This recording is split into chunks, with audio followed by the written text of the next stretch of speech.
सवाल यही है, जैसा आपने कहा कि इनिशियल लेवल पर अगर जहां पर ये चीजें हुई है उसकी पूरी स्थिति देखें तो जहां पर ये लोग बना रहे थे वो बहुत ज्यादा संवेदनशील इलाका है, पहली बात भीषण स्थिति है वहां पर, और उसके बाद जो मशीनें वहां पर आ रही है वो रास्तों में अटक जा रही है, इतनी छोटी और सकरी जमीन है वहां पर। तो वहां पर ये मजदूर काम कर रहे थे, उसके बावजूद उनकी सेफ्टी को लेकर कोई बड़ा मेजर नहीं लिया गया, ये बड़ा सवाल है। और साथ ही साथ अब सियासत तो हो रही है, लेकिन ये भी सवाल हो रहा है कि जिस कॉन्ट्रैक्टर को उस पर लगाया गया था वो उनके पास अनुभव जो है वो बहुत कम है, ये बातें भी सामने आ रही है। हाँ निहारिका, इसी के ऊपर मैं पॉइंट आउट हिंट दे रहा था कि जो हम लोग पॉलिटिक्स से बाहर रहेंगे, पॉलिटिक्स में नहीं जाना जी चाहूंगा जी मैं। जी, ठीक है। देखिए, ये जो इनिशियल जो सेफ्टी प्रिकॉशंस होती हैं, ये जिस एरिया में आप काम कर रहे हैं वहाँ पे क्या-क्या चैलेंजेस हैं, क्या-क्या इमरजेंसी वहाँ पे आ सकती है, और अगर ऐसी इमरजेंसी आई तो आपका क्या इमीडिएट रिस्पॉन्स होगा, या आपके लिए कौन-सा एक सेफ्टी सिस्टम है कि आप लोगों के लाइफ को बचाने का जो एक पुख्ता जो तरीका है वो अपना सकें। ये होती है किसी भी ऐसे प्रोजेक्ट में जहाँ पे कि इस तरह के चैलेंजेस आते हैं। देखिए, ये माउंटेन सिस्टम है, ये आज का जो समय है नवंबर या अक्टूबर जो है, तो ये ऐसा सीजन है जबकि वो जो मानसून की बारिश हुई थी, वो पानी सोक होके नीचे में आई है, और जो है वो पूरा का पूरा सूखा हुआ नहीं है, उसमें गीली मिट्टी भी होगी उसमें, क्योंकि ये पानी सूखा हुआ है पिछले कुछ महीने में जो जो बारिश के बाद जो होती है। और बारिश अक्सर माउंटेन रीजन में ये आती रहती है, हिमालय में तो आप जानते हैं ये एरिया ऐसा है, यहाँ पे होती रहती है। तो इस चीज़ को पहले ही ताक के चलना चाहिए कि अगर ऊपर से मिट्टी गिरा, एक तो ऊपर से अगर मिट्टी गिरा तो इसमें मैं आपको पहले ही बता रहा था कि केबिन अगर एक फैक्टर होती है, तो उसका सेफ्टी सिस्टम है कि उसका जो एक आर्च होता है, जो कि वहाँ पे डालते हैं कि केबिन ना हो, वो आर्च में इतनी स्ट्रेंथ होनी चाहिए कि वो टूटे ना। तो मेरे ख्याल से, मुझे तो अभी पता नहीं है कि यहाँ पे उन्होंने वो आर्च, जो कंक्रीट आर्च बनाते हैं, वो उन्होंने डाली थी या नहीं डाली थी, जहाँ पे केबिन हुई है, लेकिन लगता नहीं है कि वहाँ पे वो आर्च डाला हुआ था।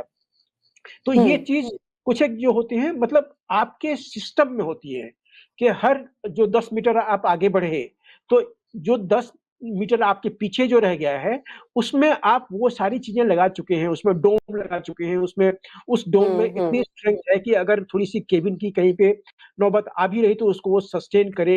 एक्सीडेंट हो सकता है, एक्सीडेंट ऐसी जगह में होते हैं, लेकिन अगर सेफ्टी को आपने प्री कंसीव्ड किया था, और जैसे आपने बताया कि ये जो कॉन्ट्रैक्टर है, ये उसमें सक्षम शायद इतना एक्सपीरियंस नहीं था, तो ये सब कुछ एड अप होती है।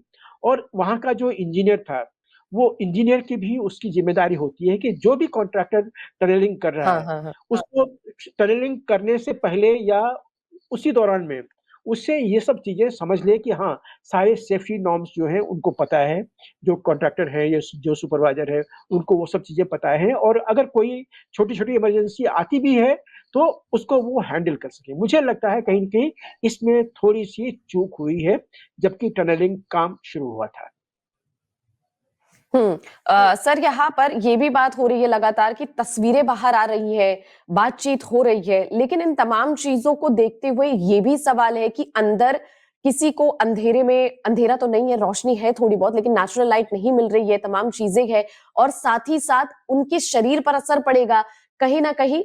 अगर वो निराश हो जाते, हताश हो जाते, मनोबल टूट जाता है तो बहुत बड़ी चीज हो जाएगी, क्योंकि उनको वहां पर रहने के लिए, जैसा आपने कहा कि स्लीप डिप्राइव्ड हो जाएंगे वहां पर, और तमाम चीजों की दिक्कत हो जाएंगी। तो अगर जो हेल्थ है उस पर असर पड़ने लगेगा, फिर एक्सपर्ट इसको कैसे डील करेंगे? क्योंकि कहा तो ये जा रहा है कि मल्टीविटामिन की टैबलेट जो है, इस तरह की तमाम चीजें भेजी जा रही है, लेकिन जो नेचुरल चीजें बॉडी को जरूरत होती है वो उन्हें 10 दिन से नहीं मिल रही है। और इनिशियली अगर ये इन चीजों में जल्दी की गई होती तो शायद अब तक वो बाहर आ चुके होते।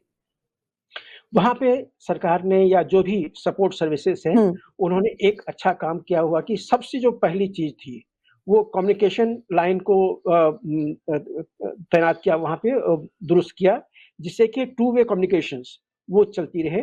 तो वहाँ उससे फिर पैनिक नहीं होती है अंदर में। और दूसरा चीज़ जो उन्होंने किया कि ऑक्सीजन लाइन उन्होंने एस्टैब्लिश किया, एडिशनल ऑक्सीजन वहाँ पे भेजना शुरू किया। तो ये 2 बहुत अच्छा काम इन्होंने किया। और आज के दिन में तो अभी जो कुछ उसके रिलेटिव, उनके रिलेटिव जो बता रहे थे कि उनसे बातें हुई है, तो लोग ठीक है, मतलब कोई हुँ, साइकोलॉजिकल बड़ा अपसेट नहीं है, लेकिन हुँ, उस जगह में जहाँ पे ये लोग फँसे हुए हैं, मैंने आपको बताया कि आने वाले दिनों में इनको इन्फेक्शन की पॉसिबिलिटी है, चाहे वो लंग इन्फेक्शन हाँ, हो, हाँ। चाहे स्किन इन्फेक्शन हो, ये 2 चीज़ें पॉसिबिलिटी है। और तीसरा जो चीज़ें होती हैं कि स्लीप डिप्राइवेशन इनको होगा ही होगा, उस सोने का कोई वहाँ पे जगह है नहीं। तो ये सब चीज़ें एड अप होगी आने वाले दिनों में, 10 दिन ऑलरेडी हो चुका है। वैसे हम जानते हैं कि टनल में लोग फँसे हुए हैं, लोग 40-40 दिन के बाद बाहर निकले हैं, ऐसा भी हिस्ट्री में हुँ, हुँ, है। हुँ, हुँ।